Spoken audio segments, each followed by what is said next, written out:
안녕하세요. 지금보다 디스플레이의 중요성이 강조되는 시대도 없을 것 같다라는 생각이 듭니다.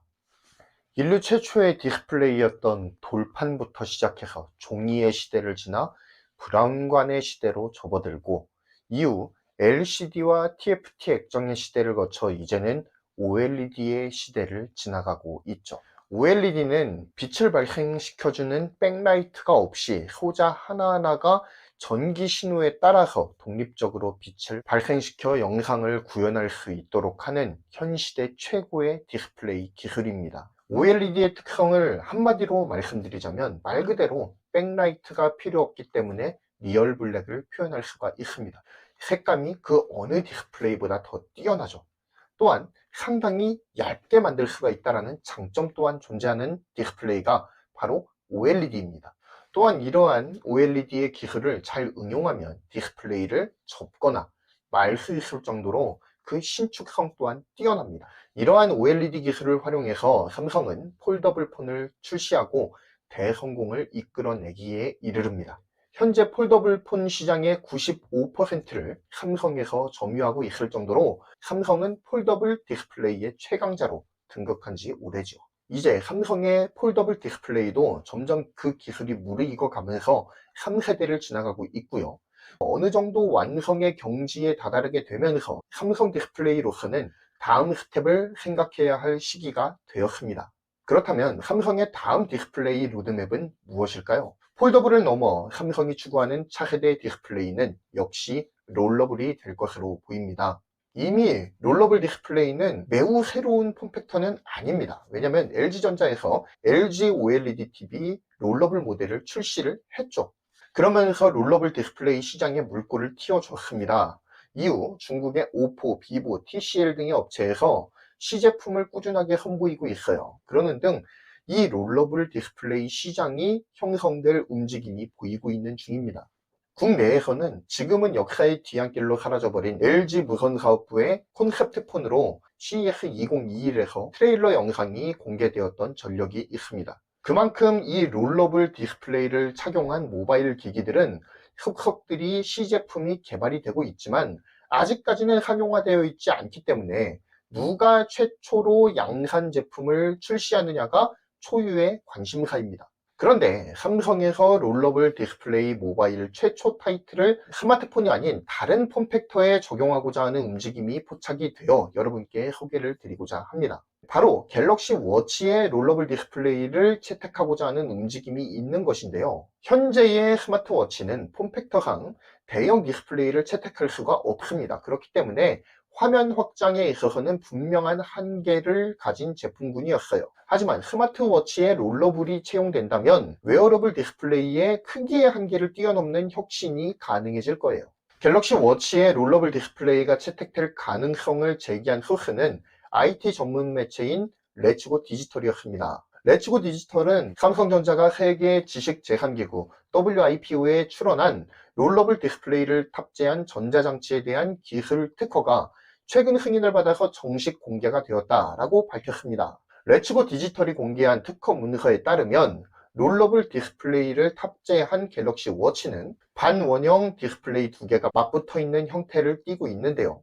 가운데가 벌어지면서 디스플레이를 확장하는 형태임을 짐작할 수가 있습니다. 평상시에는 워치와 동일한 모양을 하고 있지만 특정 버튼을 누르게 되면 가운데가 벌어지면서 종전 액정 크기보다 약 40% 정도 확장된 디스플레이를 제공하는 것을 주요 골자로 하고 있습니다. 롤러블 디스플레이에서 가장 상용화에 어려움을 겪는 문제는 무엇일까요?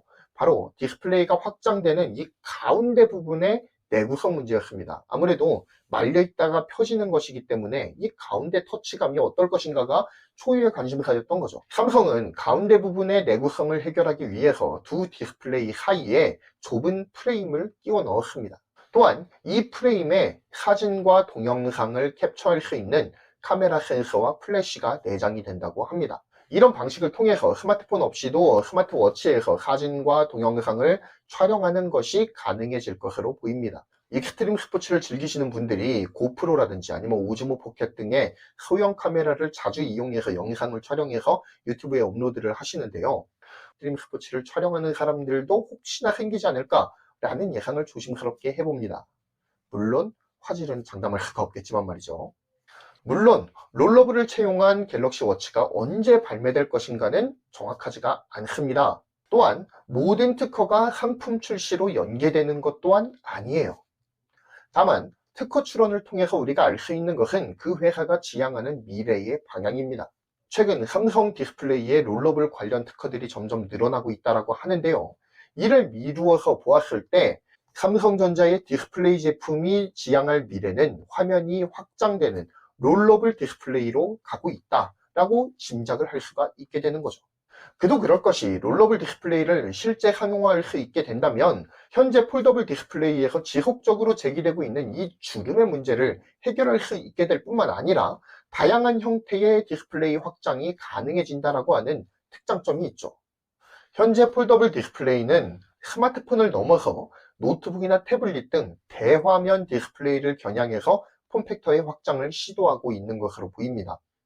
롤러블 디스플레이는 폴더블과는 반대의 길을 걸을 가능성이 커 보여요. 작은 디스플레이들에 집중적으로 채택이 되면서 화면이 확장되는 경험을 넓혀나가지 않을까라는 생각을 해보게 됩니다. 그 첫 단추를 갤럭시 워치가 띄우게 될 가능성이 높다는 거죠. 하지만 상황이 그렇게 녹록하지는 않습니다. 폴더블에서 삼성에게 선수를 빼앗긴 중국의 스마트폰 업체들이 롤러블 디스플레이를 통해서 역전을 노리고 있기 때문이에요. 현재 가장 앞선 업체는 오포라고 보여지고 있는데요. 오포는 이미 프로토타입의 롤러블 스마트폰을 공개한 바가 있습니다. 6.7인치 화면을 가진 스마트폰이 버튼을 누르게 되면 왼쪽으로 7.4인치까지 화면이 확장되는 구조를 가지고 있습니다. 오포는 이와 더불어서 상하로도 확장이 되어지는 롤러블 폰도 개발 중이라고 합니다. 삼성도 이미 롤러블 폰의 프로토타입을 공개한 바가 있죠. 하지만 오포보다는 그 개발 속도가 느리다라고 하는 평이 많습니다. 또한 그 어떤 제조사도 아직까지는 이 말려있는 디스플레이가 펼쳐질 때 필연적으로 생기는 화면의 우는 현상, 그리고 또한 가운데 확장부의 내구성 등 롤러블 디스플레이의 당면 과제를 속 시원히 해결한 업체는 아직까지는 없어요. 즉 아직까지는 이 롤러블 디스플레이가 가야 할 길이 멀다는 것을 방증해주는 현상이라고 볼 수가 있습니다. 첫 양산 제품이 나온다라고 하더라도 완성도는 극히 떨어질 수가 있죠. 어쨌든 갤럭시 워치의 특허를 통해서 다시 롤러블 디스플레이가 수면 위로 떠올랐습니다. 롤러블 디스플레이의 미래는 어떻게 될까요? 폴더블 디스플레이를 넘어서는 스마트폰 폼팩터의 혁신을 이끌어줄 차세대 디스플레이로서의 역할을 감당할 수 있을까요? 아니면 수많은 하장되는 특허 중에 하나로 전락하고 말 것인가?